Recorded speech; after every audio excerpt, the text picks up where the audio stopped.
She-Ra and the Princesses of Power is one of these shows that stays with you, one that you come back to, and one that you can watch a million times and still notice new things you haven't seen before. From the great representation to the interesting storyline, it's clear that Noelle Stevenson and the crew behind the making of the reboot had put a lot of care and work into every detail that makes up the show. There are many aspects worth talking about, such as the world building, the character development, and much more. But in this video, I want to focus on the language of the first ones used throughout She-Ra and the Princesses of Power. A bit unexpected? Maybe. But this often overlooked element played a bigger role in the show than one would think, with the fact that there isn't much information given by the studio about the language of the first ones. We'll have to do our own analysis of the matter. A month before the release of the show on Netflix, the official Twitter account released a guide on how to read the first one language, more as a marketing scheme to hype people up than anything else, but it's still the only piece of information given about the language of the first ones. We know it uses a phonetic alphabet that associates shapes with sounds and that it roughly translates to English. So whether it's a new language or just a different alphabet to write English in is up for debate.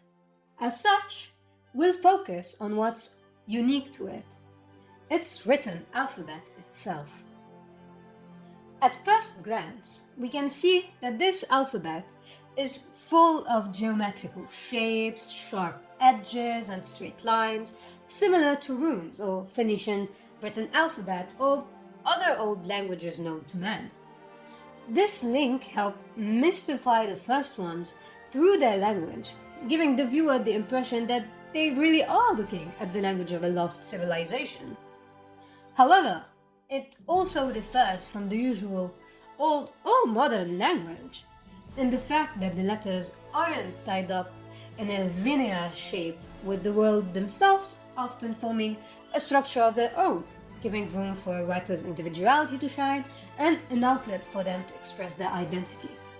This gives an air of novelty to the alphabet of the first ones, which is how the viewer end up looking at writing familiar enough for them to recognize it as the old language of a lost civilization, but still unique enough to awaken their curiosity.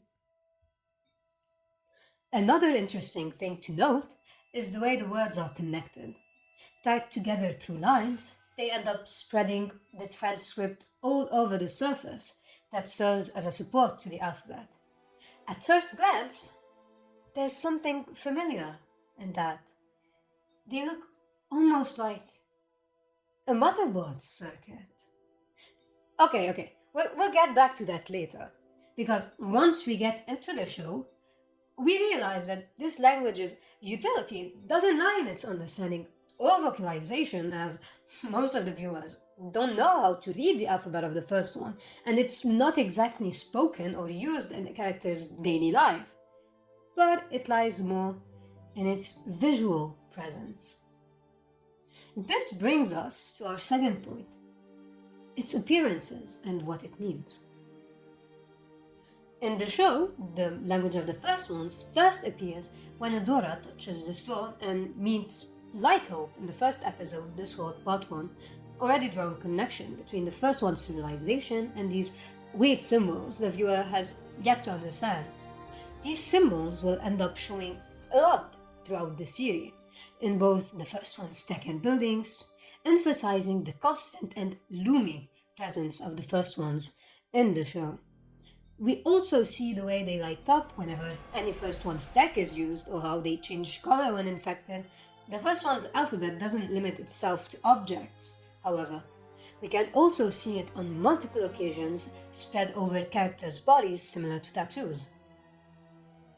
In the episode Hero, we first see it on a living, breathing person when we learn about the Heart of Etheria project. It appears on Mara's skin when the weapon is activated, and for the first time, it appears on She-Ra's sword. They even appear on the planet itself. This phenomenon happens again in episode Destiny 2. We see the language of the first ones appear on the princesses and their runestones, as well as Adora herself.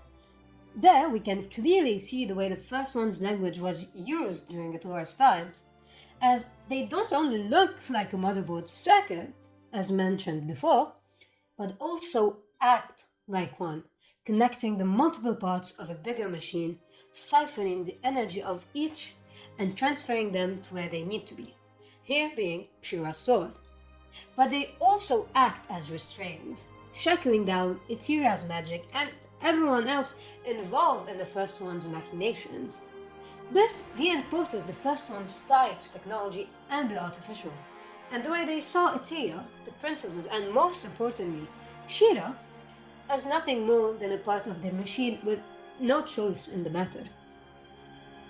However, with Adora, something changes. She breaks the sword, with it the first one's grip on her, and the letters disappear from the runestones. The next time we see the sword is in Save the Cat, when Adora transforms into a new version of Shira. Here, we can see that the new sword that materialized doesn't have any first one's engraving, and along with all the changes in the new Shira, is a testament to Adora's identity, and to the fact that this Shira is the embodiment of the person that she is, free from the first one's hold. Even though it reappears in Season 5 on the planet itself, it doesn't appear on Adora again, until the episode Failsafe, where the failsafe in question materializes as first one's writing. This time, however, the writing appears different. It's not some impersonal lines engraved on someone's skin to activate the heart, but for the contrary, it goes deeper than that. It's engraved in Adora's soul, it's personal. Even though we've mentioned it before, it's the first time in the show where we see the writing personalized in a way, forming the same word it translates to, a heart, with all the feelings and emotions that comes with it.